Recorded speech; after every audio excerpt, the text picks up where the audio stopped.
Hi everyone and welcome to episode 4 of the Books, Hooks and Yarn podcast. My name is Crystal and I'm recording here from southeast Melbourne, Victoria, Australia. I live here with my husband and my 2 little girls and my old fat doggo, and I have a cat as well who just recently turned 11, so she's officially old as well now. This is a knitting podcast. I occasionally show some yarn dyeing that I do literally just very casually. I sit here and have a cup of coffee and talk about life and books, what I've been working on, and it's just a space for me to share with you all the things that I love so that I don't talk my poor husband's ear off about it. All right, where to get started? I guess I will start with my finished objects. I've only got 2 and I've only got one to show you because the other one has left the building for the day. So first thing I will show you is my daughter's Christmas socks. So I'm making everyone in my family, just my husband, myself, my 2 daughters, Christmas socks for us to all wear, just on the odd chance that it is a bit of a chilly Christmas morning, because sometimes it is. So these are my eldest daughters. So they're a bit cute. I absolutely love them. She absolutely loves them. I was very lucky in that when I separated my cake of yarn, I was able to start at the exact same color point in the pattern repeat and finish. The only thing is this one has a stripe of yellow when I was seaming, doing the Kitchener stitch, and this one doesn't. That's literally the only difference between them. And I don't think she minds. Too bad if she does. She's got Christmas socks. What's she got to complain about? I can't wait to have mine. They do have a bit of shape to them because I did have them on my sock blocker that my wonderful, darling, very clever husband made for me. So that's why they've got a bit of a shape. But it is literally just a tube with 10 rows of 1x1 ribbing for the cuff. And then I did 4 rounds of decreases for these socks, because I noticed my other daughter's ones were quite square and I wanted hers to be just a tiny bit rounder. So yeah, that's the toe, just a teensy bit rounder than my youngest daughter's. And it looks like it has a heel, but that's literally just from the sock blocker, but it works out perfectly because these were made to her foot size. So that's how long her foot is. That's how big my eldest daughter's foot is. She's got massive feet. So when she puts these on, that's exactly where her heel sits. I'll actually pop a photo in here so you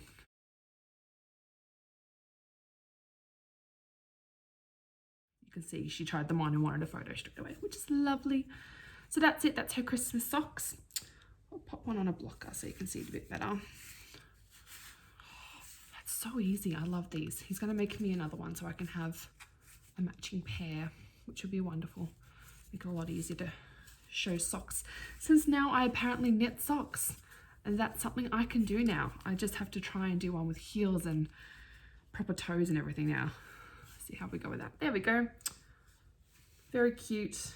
They fit her perfectly in the leg. I was worried it was either going to be too big or too small, so I just kind of took a guess and did 58 stitches for her, which I know seems like a lot, but she's not a tight fitting items kind of kid. She likes things loose and flowy, not really touching her skin. She's got very sensitive skin, so I wasn't even sure if she would be able to wear these. But given that this is commercial yarn, it is actually quite soft. And this one's only been hand washed and blocked. This one's been hand washed, blocked, and then it got put through the washing machine and then put back on the blocker again just to keep some more shape to it. And it's gotten softer. So that's quite amazing. I absolutely love that. So now both daughters have Christmas socks, and I will talk about other socks later. A sip of coffee. I've got my Team Santa mug today because it is December. Today is December. Just looking at my calendar behind. December 10th. Is that right? Oh my gosh. Okay, it's December 10th. All right. So yeah, 15 days till Christmas, which is very exciting. Oh, there we go. Good old coffee. We have a Breville barista just there in my kitchen. So my house is a mess because it's Christmas time, so there's just stuff everywhere. And it makes the best coffees. My hubby got it for his 30th, and Other finished object, I'll have to put a photo in here.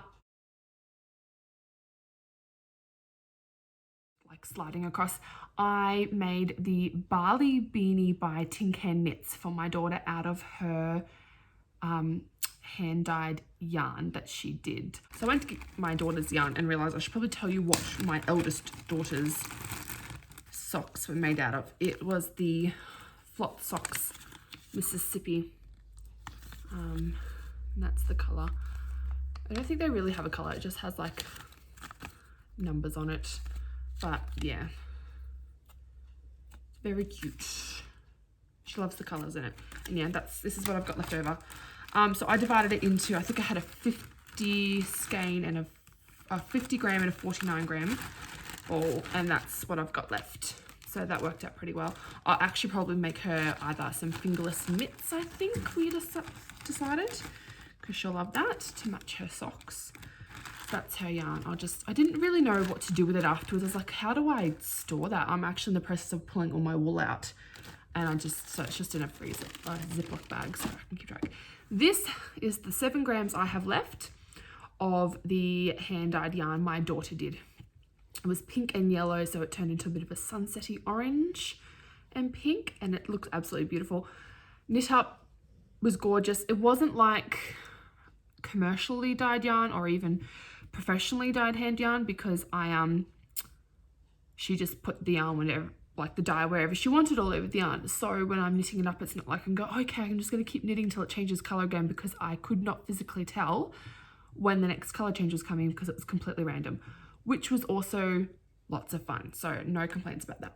So yes, I did the Barley Beanie and I finished that last night. Haven't washed it or blocked or anything, and it went on her head this morning to childcare. She did not want to take it off. She put it on. I took some photos, and then I was like, okay, well, I've got to take that and I've got to wash it. She's like, no, I'm taking it to childcare. I'm like, you have a beanie at childcare. They supply you with a beanie, but it's not my beanie. I'm like, okay, I'm not going to argue with you. If you want to take your hand knit beanie that you dyed yourself to childcare, go for it. Who am I to stop you? So that's what she wore to childcare this morning, which was fine, because even though we're in summer here, it's summer here in Australia. Yesterday and today have been miserable. It's a measly 18 degrees, pouring rain on and off all day yesterday, raining this morning, this awful icy wind. The sun is out right now, but that literally only happened in the last 10 minutes. So I don't know what's going on. It's Melbourne. If you don't like the weather, you just wait 10 minutes. That's what we say.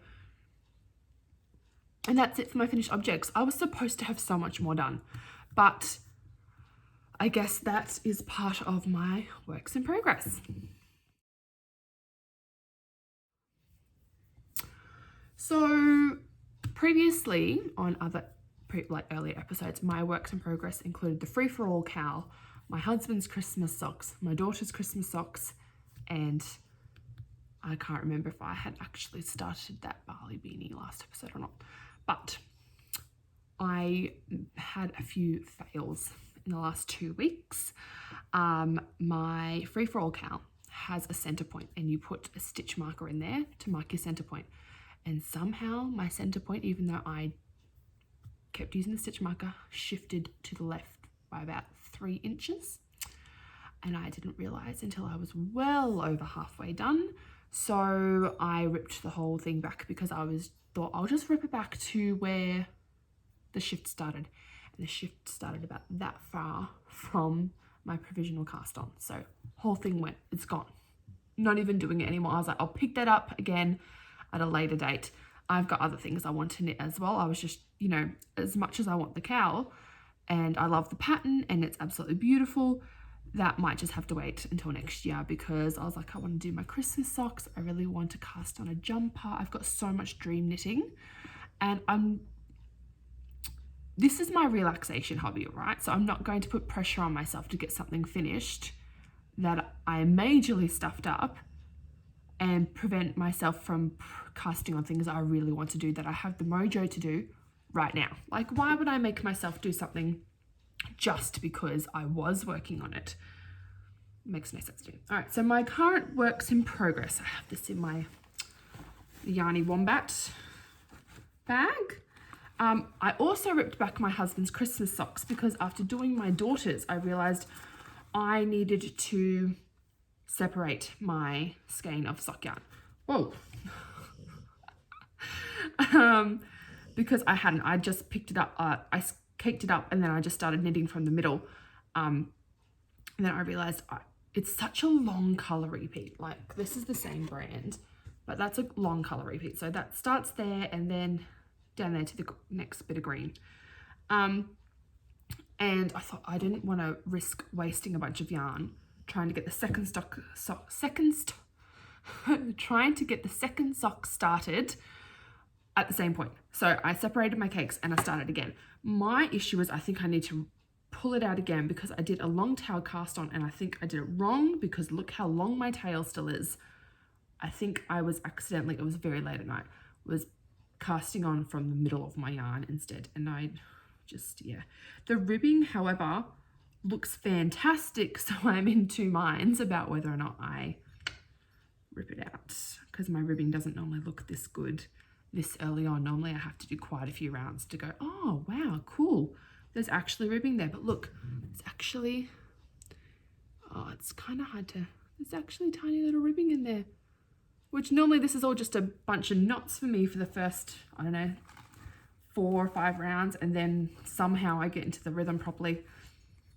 Anyway, they're my current work in progress. I will decide if I'm going to rip them back or not. And I will get them done. Mine and my husband's need to be done by Christmas Eve. I wanted the girls done as soon as possible. But as long as ours are done by Christmas Eve, I want to wear them while we're like putting up the presents and doing all those grown-up things that you had no idea were going on when you were tucked up in bed on Christmas Eve night as a kid. Oh well. Oh, sorry. The yarn I'm using for his socks is, grab my ball band here. I've just got all my notes written down because I'm following the Crazy Sock Knitter. I'm following her just tutorial for knitting socks on 9-inch circulars. So I've just got that tucked in there so I can't lose it. Those are my needles. Ah, there it is. Who knew so much stuff fit in such a little bag? So this is again the Flop Sock Mississippi, and that's the pattern. So it's like a blue green. There's little shots of like chartreuse. Not, is it chartreuse? That's like that limey green, limey yellow green. Yeah. The needle size says 2 to 3, and I knit my daughter's socks on 2.75s, and that was really comfortable. These are 2.5s, so I'm hoping that'll be okay. They're the chagus, and they're so, is that how you say it? I actually don't know. They're so much pointier than the ones I'm using that for my daughter's socks that were just from Lincraft, which is just the Sullivans. They have a much blunter tip, but they worked fine, so just keep using them. I guess I need to cast on mine at some point as well. The other work in progress I have, I'd already started it last episode, but I hadn't shown it yet because I haven't really done much and I haven't been actively working on it. But now I have an empty project bag, so I think I need to. I'm making a summer top for my eldest daughter, Orange. Her interests are random, and she is particularly interested in spooky things. Halloween's just her jam. Anything with skeletons and ghosts and bats and stuff like that, right up her alley. So I am just making her, it's literally just, it's going to be like a circular tube. Of course, circular tube, what else kind of tube would it be?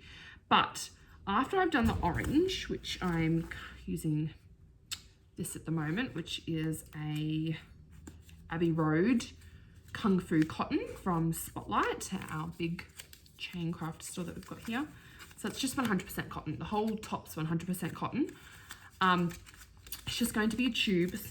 And then I'm putting in, there's a free pattern for like a skull design that I'm going, so after the orange, I've got some black and white here. So I'll do the black after the orange and then with the white skulls in it. So that'll be after the orange. And then she wanted Halloween colors. So then I've also got some red and some purple. And I'm going to then just do big thick stripes of the other colors until we're finished. And then I'll finish off with straps in whatever color I've got the most of, or maybe I'll stripe the straps or something. I don't know. I'm just doing big thick straps, or maybe I'll do some cap sleeves or something. I haven't really decided. I'm just kind of going with it as I go. I'm not following a pattern or anything. I just kind of, I don't know, I sat down, figured out my math for how many stitches I would need to fit her based on the gauge of the yarn that I'm using. I didn't do a gauge swatch, but that's mostly because I'm a tight knitter, so I always kind of err on the side of caution and do more stitches than what I actually think or mathematically work out that I will need. Yeah, so we'll wait and see. If it doesn't fit her, I will either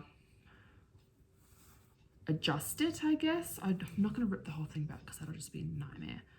But I might, I'll figure out something to make it big enough to fit her, because her younger sister won't wear it because she's not into skeletons. Like, that would just be a waste. All right, I think that is it for my works in progress.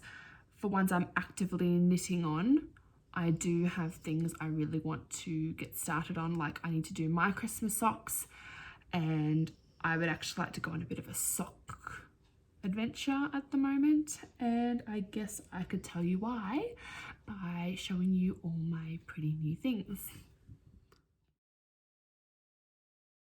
So on the weekend just gone, we had a little Friendsmas celebration. Normally it's a bit bigger, but with coronavirus and everything going on, it was just my two best friends, their partners, their kids, my husband, our kids, and it sounds like a lot of people, but it wasn't. It was 6 adults, 4 kids. Not too bad.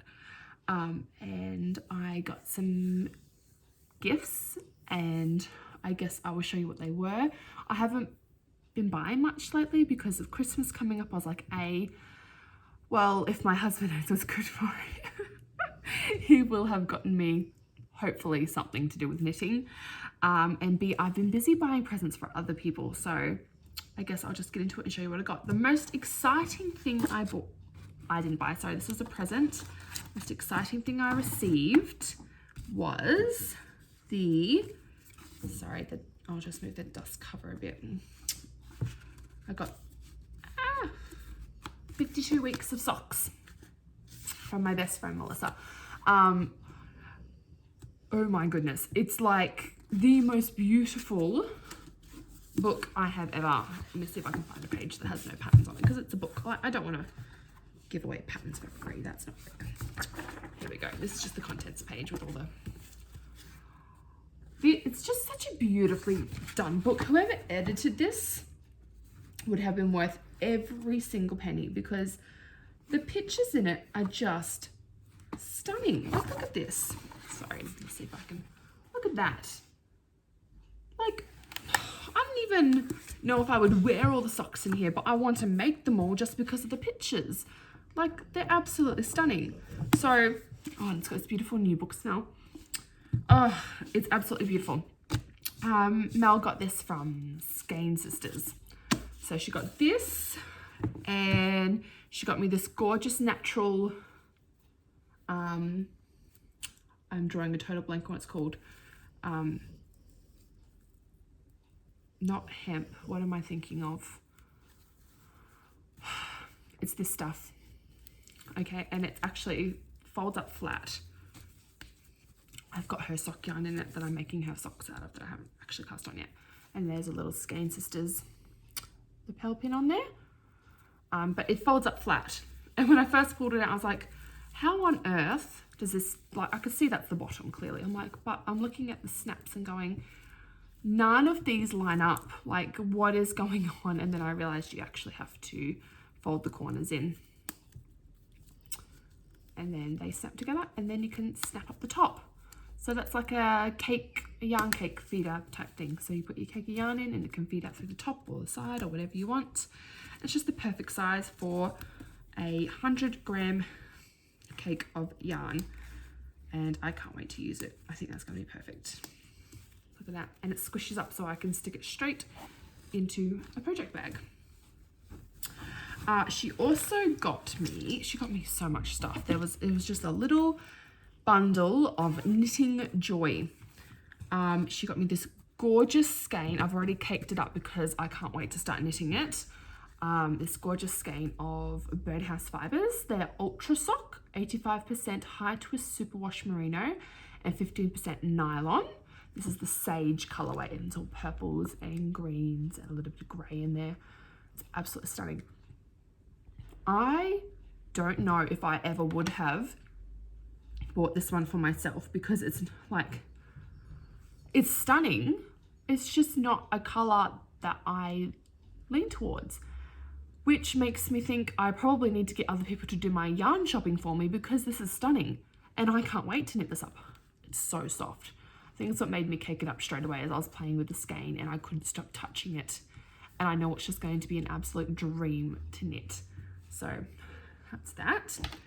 And then she got me a bunch of Coco Knits stuff. So she got me some yarn snips, which come in this cute little cover. I haven't actually used them yet. They're actually sitting in my little pouch here. A needle gauge, which I think is one of the cleverest things I've ever seen. So it's magnetic, so they all snap back together. But then you just slide it down, not all the way around, and there you go. And it's got the sizes written on them. Sorry, it does have them. Oh, there we go. On the actual, there you go, 2mm, which is great because I have bought some needles from Oz-Yarn. Their stainless steel circular needles don't come with the size like laser printed on them or anything, and I'm always second guessing which ones I'm putting back into the right packaging. So now I can just pop it in here, double check the size, and I'm good to go. So a stitch fixer, which I already used on my daughter's socks because as I was about to start doing my toe decreases, I realized I had dropped a stitch and it had gone down 3 rows. So that was perfect. What I find really amazing is a lot of this stuff is magnetic, so I can stick it to my magnetic, what do they call it? They call it their Makers Keep magnetic bracelet. Speaking of which, she also got me these bamboo cable needles, which have this strip on them so that when you're doing a cabling pattern, you know how, I know a lot of people, like I've seen people stick it in their hair, or they just like maybe somehow hook it into the knitting that they're doing, but having to put that cable needle down each time after you're done with it and then pick it back up again. This way you put the Makers bracelet on, and these just clip, like stick to the bracelet while you're wearing it, so you don't lose your cable needle while you're doing a cable pattern, which is fantastic. It's such a good idea. Some jumbo stitch stoppers, which I was pulled them out and had a little giggle because like, where were these when I was knitting that massive blanket a few weeks ago, because every time I picked it up I had to pick up like 2 or 3 stitches because they just kept sliding off the needles. I think that was that it? It is. Yes. All right, well, on to the things that I have bought, I guess. Oh, no, sorry. I also got some T-pins, which is wonderful. These are, I had already bought some from Cozy Yarn Co. These are a lot sharper, I think. They just look a lot sharper.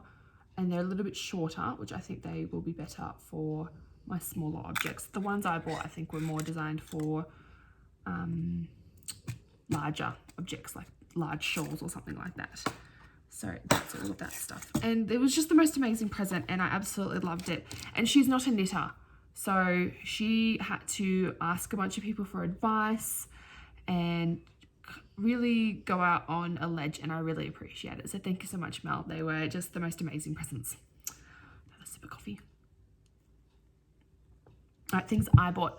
These are actually presents for my mother-in-law. She crochets. She had not an overly serious car accident a few months ago, but it was bad enough her car's written off. And ever since then, she hasn't been able to go back to work because it has led to issues that have arisen, like all these issues have come out of the woodwork since the accident. So she's off work at the moment, and to keep herself sane, she's crocheting. So I decided I would get her a beautiful project bag and some hand-dyed yarn, and I've got to grab her some crochet hooks, like the ergonomic ones with a nice soft handle so it won't hurt her hands because she has arthritis. So I got her 2 skeins of Rosy Cheeks yarn by Rosy Cheeks. I absolutely love this yarn. So this is 100% merino 8 ply. There's 200 meters per 100 grams. Doesn't have a colorway. She just sent me pictures because the ones I originally ordered, she had just been at a market, so she'd run out of stock of them. So she sent me pictures of the ones she'd just posted, and I got to pick which ones I thought my mother-in-law would love, and I like these even better than the ones I originally picked. So these purples and blues, and she has never used hand-dyed yarn before, so this will be a massive treat for her because she would never buy this for herself. Same as my mum. I did something similar for my mum. She would never do this for herself. So I did that, and I also have a mini from Rosy Cheeks that I had ordered myself. And I thought I would pop that in because it goes quite nicely. So I don't know what she'll use it for, but I'm sure she'll find something. So unless she makes something for herself, that's going to be my only condition. She shouldn't put conditions on presents, but I'd really like her to make something for herself. She's such a selfless person, and she'll never think to make something for herself. Now I have popped that inside this absolutely beautiful quilted project bag from Melbourne City Dye Works.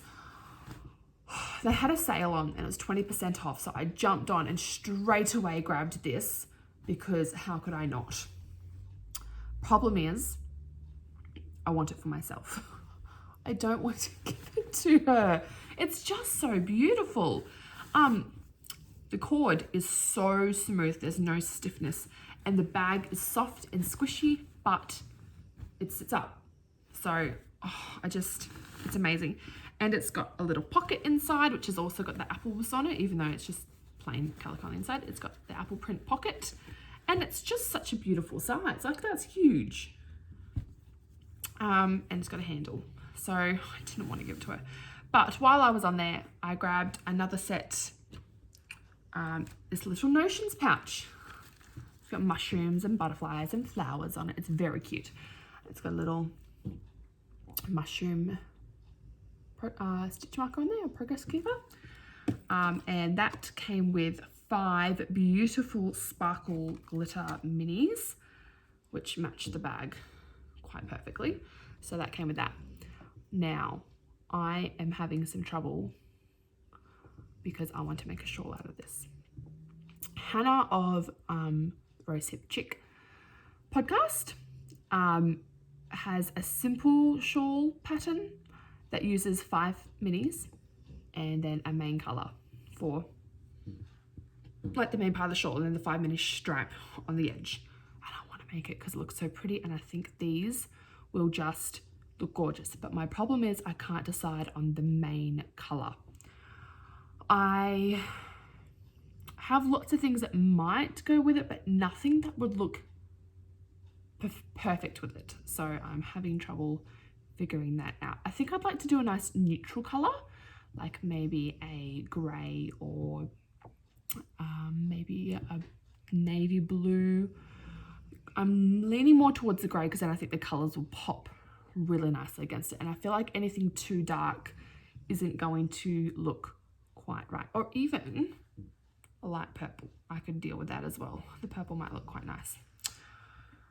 So I will be hunting all over yarn shops to try and find that perfect matching skein, I think.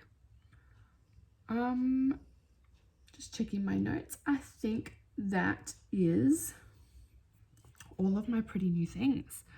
I feel like I've been talking non-stop about them because it was just so much. There wouldn't have been if I hadn't gotten so many beautiful presents, but I'm very blessed. So, hey. I was also very lucky in that Melbourne City Dye Works, they put in some beautiful little touches with the order I got from my mother-in-law. So I got this beautiful postcard with a candy cane attached. And I've had to warn my daughters away from it. That's my candy cane, you can't have it. I love these little touches. Like, it doesn't cost much to pop a candy cane and a beautiful thank you note in with an order. And it just made me feel really, it probably sounds ridiculous, but it made me feel really valued as a customer. And it made me want to go back and buy from them again. I also got this gorgeous Dalek stitch marker. I haven't watched much of Doctor Who, but I love the whole community of it. Like, there's nothing better than a Doctor Who fan. So yes, thank you very much for my beautiful stitch marker and my gorgeous thank you note, and I will be having that candy cane very soon. All right, we must be up to hand dyeing. I don't have much to show because the only yarn I haven't showed you was the 4 skeins that were drying last episode. They were literally beside me here on a rack. They were still drying. They weren't dried yet. But I guess I'll show them to you. I don't know if anyone would remember. My daughter dyed this. So it's red. It was supposed to be red and purple, but the purple didn't really take. The red just overpowered everything. So I thought, I'll give it a go and see if I can get her a red and purple skein that I can make her something out of. I tried. So I did it the wrong way around. The idea was to do it red and then speckle the purple through it so it would sort of match but still be more red and purple. It didn't really work. The red overpowered again. I should have possibly dyed it purple and speckled it with red. I'm not. Or just used way less red dye than what I did. So this is just over dyed on a 4 Seasons pure wool and twine, which is 100% Australian wool. It's just from Spotlight. They had a sale on it. I grabbed a couple for us to dye. So you can see the speckles in there. And there's still some white where the dye didn't really take because I was doing it in a tray that was too small. I couldn't really access the whole skein properly. So I know now to use a bigger container. So that's that. She loves it still. I mean, she only wants like a doll's beanie knitted up with her little one, and I don't know what she wants done with this one, but that's fine. And then while I was on a roll trying to match up skeins that my daughters had done, I thought I would try and match my daughter's pink and orange one that she ended up doing, which was supposed to be pink and yellow. So I did the pink, I did the yellow. Problem is I used pink food dye gel instead of the rose pink food dye that she used, and I ended up with something completely orange and yellow. Like, it is not pink in the slightest because the gel just mixed with the yellow, but it kind of reminds me of like a bit of a burnt sunset type of thing going on. So it's not at all what I set out to do. Complete and utter fail on what I had planned, but at the same time, I'm not hating the end result. I don't wear orange. It's not my color. It's not in my color wheel, but I'm sure I can make up something really cute out of this. My daughter loves all those bright colors. Like, she's a rainbow kid, so I'll make her something. I love how the yellow's gone there underneath the tie. It's kind of cool. As far as I can tell, there's no white in this one. This one is very thoroughly dyed. But yes, it'll be interesting to knit up. I also learnt my lesson to give it a bit of a wash with some wool wash after I've dyed to get rid of that vinegar smell. Just make it that little bit softer. Oh yes, I did do this one. Sorry, just sniffing my yarn. It's not weird. I'm sure lots of people do it. And then I have these last 2 beautiful ones, which I actually really enjoyed. And these are one of the last 2 that I did, and I had paid a bit more attention to the process for these 2. So there we go. These are, I had this beautiful teal food dye gel, but what I did is I did the teal first, and then once all the dye had been picked up out of the water, because I just boiled these ones on the stove, I then added some black food dye to the pot just to dull it down a bit. So there's a few speckles where the black has actually hit the wool. I've learnt now to mix it up with some vinegar in a glass or a cup first and then pour it in, as opposed to just squirting the gel straight into the water. So I have this beautiful, I wanted a dull teal color. I didn't want a bright teal color. I wanted something a bit more dull. If it had gotten a bit more gray in it, I think I would have been 100% happy with it. But as it is, I'm quite happy with this soft color, and I don't mind the few speckles that have gone through. I know now how to not get those, so that will help. So yeah, I love it. And I actually did them both at the same time in the same pot, so I could try and get, oh, see, that one's really got where the dye is hit. So I could try and get something as similar as possible. So I'll probably, whatever I knit with these, I'll knit at the same time, and I'll just alternate between the skeins. I absolutely love them. I think they are great. It's such a beautiful soft colour. Oh, it's a big fat skein. I don't know if I should have done that. Oh well, no going back now. I can always unwind it later. There we go. So yes, that is a beautiful, I love it. I know it's not everyone's cup of tea. Like, as I said, I do this just because it's another creative outlet. I am currently looking at purchasing in the new year some commercial yarn dye so that I can give actual yarn dyeing a go, because I really do enjoy it, and I think it's so much fun. But I'll keep doing the food dye yarn for now. And it's also a great school holiday activity for my daughters. I've got these two Cleckheaton Country skeins. My daughters are going to dye those over school holidays. They can give those a go. They're nice and soft. They're much softer than the Marvel. So I think they'll enjoy that. And then I've got one more of these that I can do for myself, which I think I will probably try and match up with something I've already got so I can make a larger project. I've actually pulled a skein off my stovetop, sorry, just before. It's my last one of the Bendigo Wool & Mill sock yarn that I purchased, the yarn dyed sock yarn. It's blue and I love it. Blue's my favorite color. I don't wear blue often enough, especially not this bright blue that I've done. I wasn't intending for it to be this bright. I did actually add some black food dye gel to try and dull it down a little bit, because blue food dye is very vibrant, but I don't think it worked, and I'm not entirely mad about it. I can't wait to show it to you next episode. I absolutely love it. It's out drying at the moment. I'm hoping that the rain and the wind will stay away for it to dry enough that I can bring it back inside without dripping all over my floorboards. That's enough for the hand dyeing. I guess we must be up to coffee and a yarn. So this is just the portion of the podcast where I get to have a little chat and drink my coffee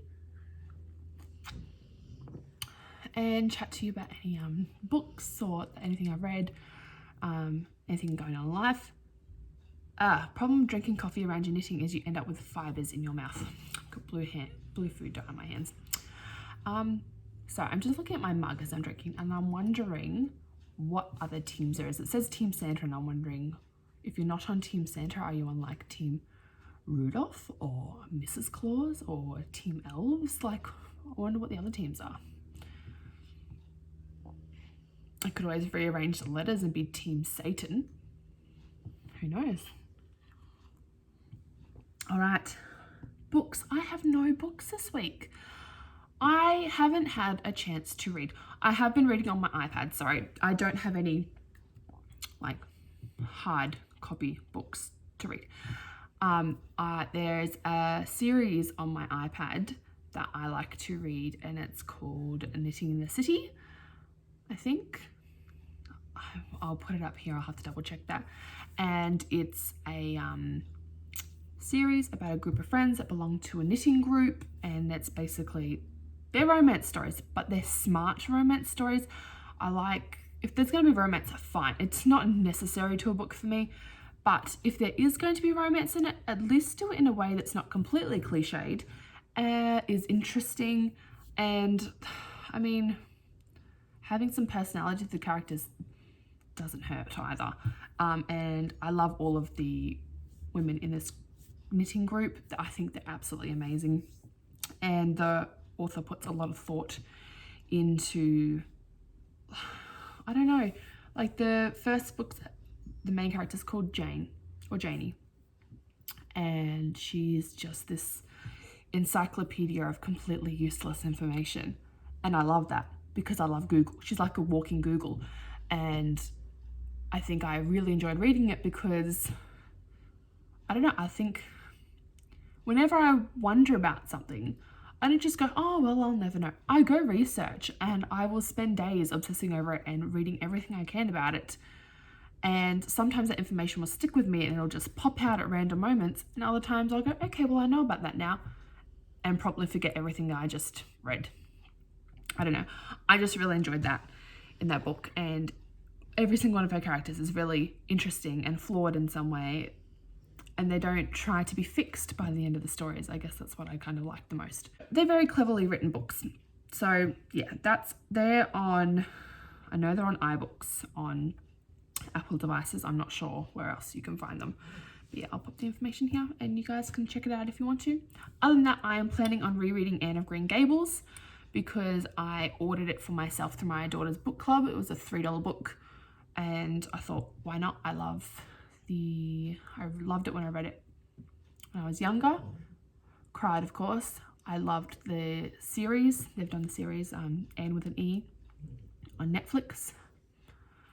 I've binge watched that more than once. So I thought I will reread it. I do also need to reread To Kill a Mockingbird. I read it every year and I haven't read it this year yet. So that's on my to-read list. I guess the other thing I wanted to chat about is my yarn club. So I get yarn club from yarnclub.com.au, just an Australian yarn club. It says they're eco-friendly. Now, this is my 3rd month getting it. Every other month it has been extraordinarily eco-friendly and I've been severely impressed. This month, however, for their Christmas one, this is the December one. No, it's the November one, sorry. But I just realized when I told you the date before, I was looking at my November calendar. Let's see what date it actually is today. It's the 8th today, sorry, not the 10th. Or the 9th, or whatever it is I said it was.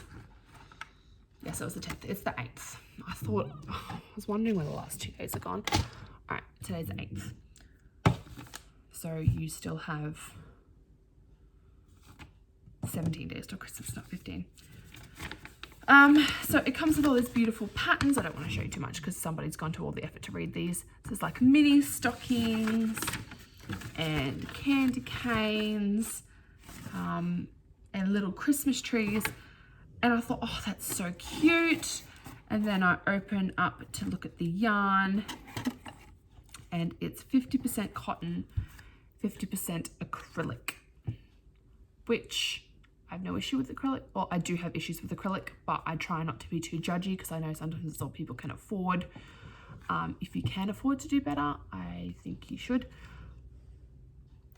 But it literally says on their box that they are eco-friendly, and that's part of their whole gimmick, is that it's an eco-friendly yarn club. Oh, here we go. Environmentally friendly knitting and crochet. Why are you sending me acrylic then? So I think I'll give them 1 more month's chance to see how it goes. And I'm hoping that it was just for this month's box because, like, to get the Christmas colors or something. Yeah. So I've loved it every other month. I've had no complaints. That was literally my only one. And to be honest, when I first started knitting, I didn't really think too much about the environmental impact of my knitting because I kind of figured I'm making things, right? Like, how can that be bad for the environment? I'm physically making things instead of just contributing to major chain stores and buying all their products, and I'm making things for myself and people I love. But watching Hannah from Rosehip Knits and Maddie of Mad About You and a few others that I've just been clicking through and stuff. And even on Instagram, you start to realize how much of an impact your knitting can have. Like, I do still knit with cotton.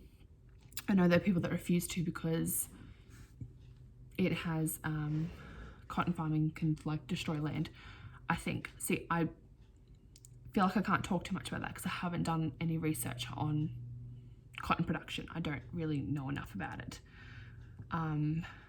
Whereas I know for acrylic, if it ends up in landfill, it's just plastic. Like this, I'm wearing this is from Kmart quite a few years ago, and if this ever gets destroyed and I throw it out, like there's no natural decomposing happening here. This is all acrylic. This is just going to sit there for forever.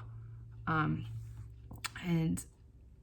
my environmental conscience just doesn't feel great about that. So that is why I have been trying to support indie dyes, because I know a lot of them knit with more natural, like dye, more natural fibers. And I know Hannah's even spoken about trying to find nylon alternatives for sock knitting, because nylon's obviously a man-made fiber, so it's not natural and it's not going to decompose like wool does. So, and I also need to do some research into what superwash does to yarn, because I'm not well versed on that either. Anyway, those are just some thoughts and a little bit of a ramble. I could just stick my head in the sand and just keep making my things and go, well, I'm still knitting, I'm still making things, and choose to be ignorant of the fact, but ignorance may be bliss, but I'd rather be doing my best to do what's best for this planet and this, world that we live in, because I have kids, and why should they have to suffer and their kids have to suffer because I couldn't be bothered to do my research and do what's right? It just makes no sense to me. So yeah.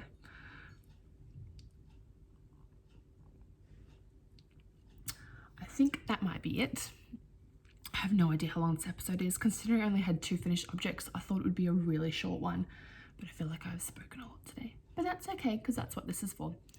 Until I speak to you guys next, I hope you have just an amazing time with your crafting. I hope it brings you all the joy and peace and sanity that you need, like mine does. And I hope you are looking after yourselves physically, mentally, emotionally, because all of that stuff's really important. And so are you. So until next time, bye.